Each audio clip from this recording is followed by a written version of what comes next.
Saya wanita berjilbab. Saya tahu wajib bagi wanita balik berjilbab, tapi saya belum berjilbab syar'i karena pekerjaan saya tidak mendukung untuk bersyar'i. Bagaimana tuh Pak Ustadz? Keluar dari situ cari tempat kerja yang syar'i. Tak dapat Pak Ustadz, sementara saya yang menanggung menyara hidup orang tua. Kalau begitu darurat.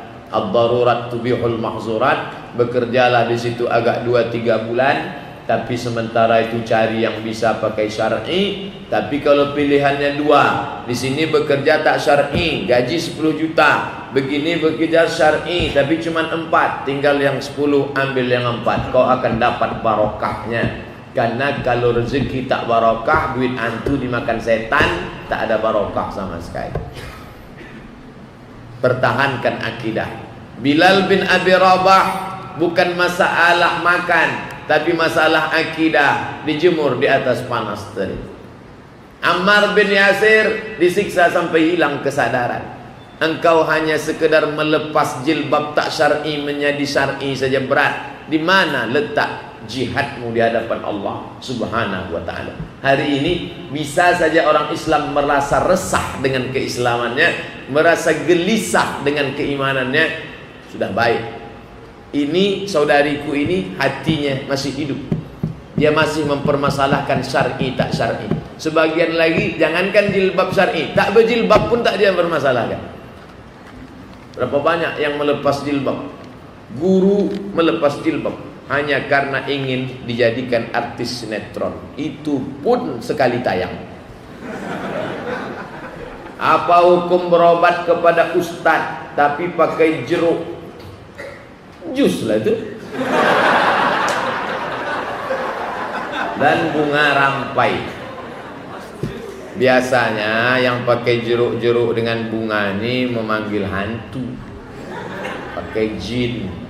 Kalau dia tak pakai jin, pakai doa saja. Ada acaranya ruqyah masal. Ruqyah masal, ketua Asosiasi Ruqyah Syariah Indonesia, namanya ARSY, Asosiasi Ruqyah Syariah Indonesia Provinsi Riau. Kita sudah keliling beberapa masjid di Pekanbaru. Ustadz Saifullah, Saif artinya pedang, Saifullah pedang Allah. Pedang itulah yang memotong jin-jin kafir, hantu-hantu belau itu. Maka pindahlah. Dia tak pakai bunga, tak pakai menyan, pakai doa saja. Bismillahirrahmanirrahim. Allahu la ilaha illa huwal hayyul qayyum. Menjerit ibu-ibu kemarin di masjid Jalan Riau. Tolong, panas, panas. La ta'khudhuhu sinatun wala naum. Panas, panas. Terbakar dia. Nah, pergi, datang. Di mana Ustaz Saifullah nih? Masjid Al-Falah, lantai bawah, rumah sehat. Insya Allah datang ke situ sehat. Ini rumah sakit, patut tambah sakit. Setiap sakit, usaha, sepi, selalu curiga ada orang mendukunkan dia. Apa hukumnya Pak Ustadz? Itulah kerja jin. Datang kita. Kenapa pembeli beberapa hari ini tak datang? Ambil mangkok putih, terus isi botol aqua. Itu dia. Nampak? Tak nampak Pak? Memang kan tak nampak, saya aja yang nampak. Ini ada yang menyiramkan air orang mati di depan toko. Siapa tu Pak? Ya, saya tak enak lah sebut nama, nanti berdosa. Tapi yang beberapa hari ini tak menegur kamu, itulah dia. Oh, tahu saya orangnya. Sudah kan? Iya, itulah dia. Fitnah. Tempat bisa juga diruqyah, bisa. Dipanggil ustadz itu ruqyah. Ciri ruqyah syariah hanya dengan ayat, zikir dan doa. Tidak ada doa yang disembunyikan.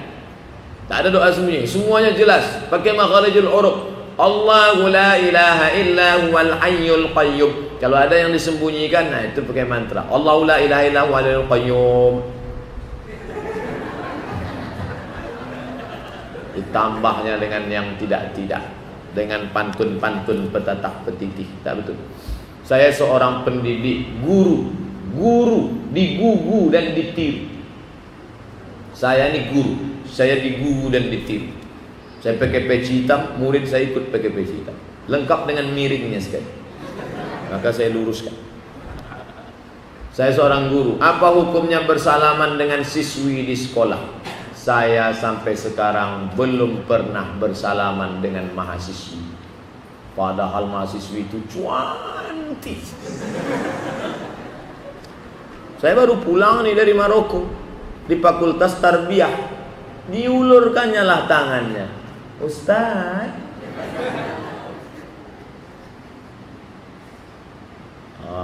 tuh.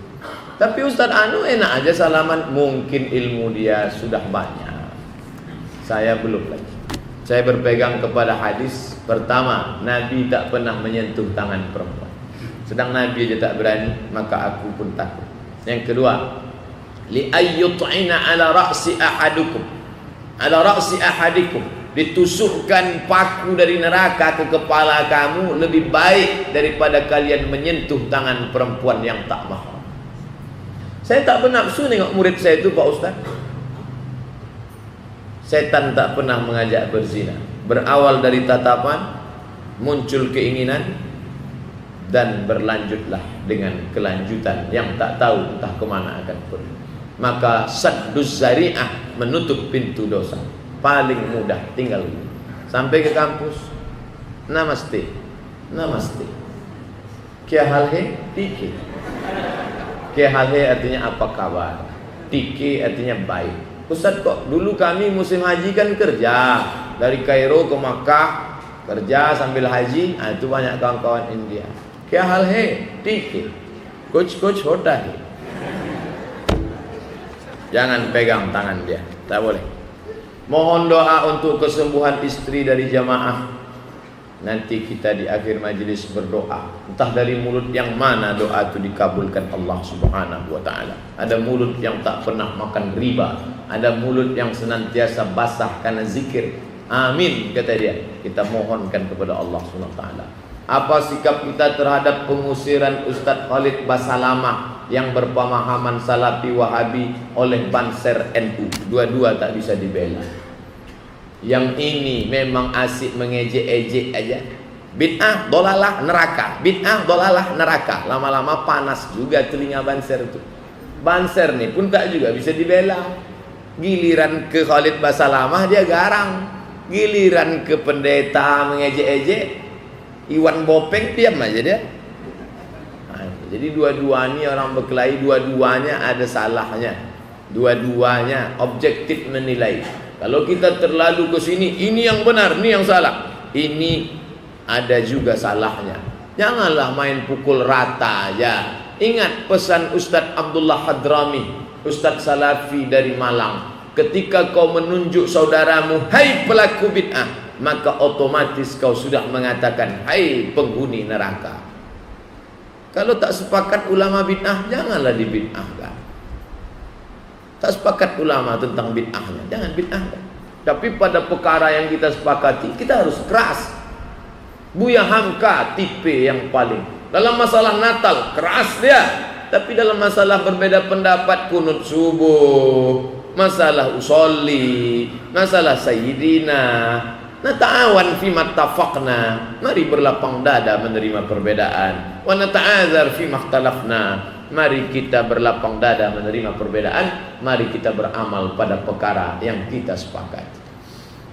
Apa pendapat Ustaz terhadap sikap saudara-saudara kita di Pekanbaru yang berpaham Salafi Wahabi, yang membangun eksklusivitas dengan membangun masjid Raudatul Jannah, Abu Darda? Dengan kata lain, mereka tak mau membaur. Bagus dibangun masjid besar-besar, bisa menandingi gereja HKBP Santa Maria. Pandang sebagai saudara. Mereka ini saudara, cuman agak dibid'ah-bid'ahkannya kita sedikit. Jadi tak bisa main pukul rata. Tak bisa main pukul rata. Oleh sebab itu nanti ada masanya. Ini kan baru. Dulu pun Ustaz Pulan itu waktu baru-baru dulu keras tuh Pak Ustaz. Tapi setelah 10 tahun, insya Allah selama 5-10 tahun ini pekak-pekakkanlah sedikit. Jadi saya belajar bisa menerima saudara ini dalam sebuah ijtima di Kubang. Ramai ijtima 20.000 orang. Kalian tak marah dibid'ahkan oleh Salafi? Senyum aja mereka. Kenapa kalian tak marah? Mereka itu saudara kita Ustaz. Musuh kita Yahudi, musuh kita PKI, musuh kita sekular, musuh kita liberal, musuh kita kafir. Ini saudara kita. Cuman agak keras sikit. Pekak-pekakkan aja lah. Diajaknya kita di FB, tutup FB itu. Nanti udah berhenti dia buka balik. Diajaknya lagi, tutup lagi. Dilemparnya kita pakai batu, lempar dia pakai bunga. Tak usah lanjutkan dah. Dah tahu kelanjutan. Apa hukum memakai tas ikat pinggang bahannya dari kulit ular, kulit buaya? Masih banyak kulit kambing lagi. Walaupun ulama ikhtilaf tentang masalah ini, ada sebagian yang mengatakan buaya itu jangankan kulitnya, dimakan pun boleh. Mazhab Hambali mengatakan buaya itu boleh dimakan. Kenapa Ustaz tak pernah sampaikan? Apa urgensinya menyampaikan itu? Malam ini judul kita adalah boleh makan buaya. Apa urgensi mengkaji itu apa? Tapi kalau ada nanti yang pakai kulit buaya, ya tak apa-apa, disamaknya. Tapi saya pribadi tidak lah. Andai ada jamaah ngasih pun tak mau saya pakai. Asal ditengok, terbayang buaya. Kulit kambing. Kalau ini ada, tapi mengandung khilaf. Ini tidak mengandung khilaf. Da'ma yaribuka ila ma la yaribuka. Tinggalkan yang meragukanmu kepada yang tak meragukanmu. Menjadi fitnah saja. Masa Ustaz pakai kulit buaya? Apalagi mahalnya minta ampun. Itu tas dari kulit buaya mahal. Ibu berapa beli tas kulit buaya? 1 juta Pak Ustaz. Oh kok mahal betul. Daripada kita nangkap buaya itu sendiri. Mengulitinya lagi. Semoga Ustaz selalu dalam keadaan sehat. Amin. Apa ada di antara umat Nabi yang di akhirat nanti kekal di neraka? Ada. Siapa orangnya Pak Ustaz? Yang kekal di neraka? Iya, mati dalam keadaan syirik. Pergi dia ke dukun. Pak dukun ya, saya udah 40 tahun belum juga nikah nih Pak dukun. Kata dukun, kau kumpulkan 7 bunga. 7 bunga, ya, bunga kantil, bunga mawar, bunga melati, bunga tai ayam, segala bunga. Habis itu kau blender, habis itu kau minum.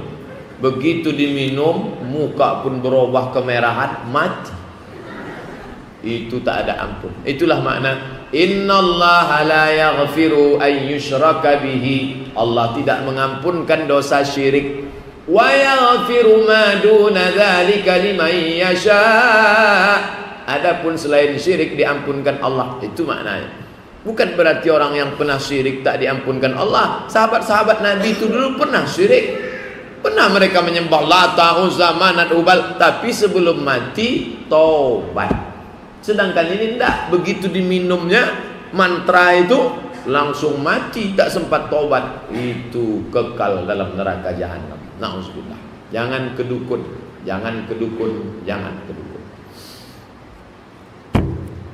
Ustaz, saya pernah lihat khatib Jumat ketika khutbah ngangkat jari telunjuk ketika berdoa dalam khutbah. Mohon penjelasan Pak Ustaz. Setiap menyebut nama Allah, mazhab Hambali mengangkat telunjuk. At-tahiyatul mubarakatuh salawatut thayyibatulillah. Assalamu alayka ayyuhan nabiyyu wa rahmatullah. Assalamu alayna wa ala ibadillah. Orang kafir musyrik dulu kalau beribadah pakai telunjuk. Ya Lata, ya Uzza, ya Manat, ya Hubal, ya Jibti, ya Tawud, ya Naham. Dirobah Nabi. Telunjuk tetap pakai, tapi untuk melafaz Allah. Allah. Allahumma firil muslimina wal muslimat. Allahumma a'izzal islam wal muslimin. Boleh pakai telunjuk. Maka sekarang pun dah banyak anak-anak muda. Foto. Tauhid. Jangan begini. Karena ini artinya I swear, aku bersumpah, in God we trust, atas nama Tuhan Allah Bapa di sorga. Nauzubillah, kafir. Jangan kasih anak-anak gadis kita, anak-anak lajang kita gini. Apalagi perempuan kalau gini, bahaya itu. Jadikan aku yang kedua.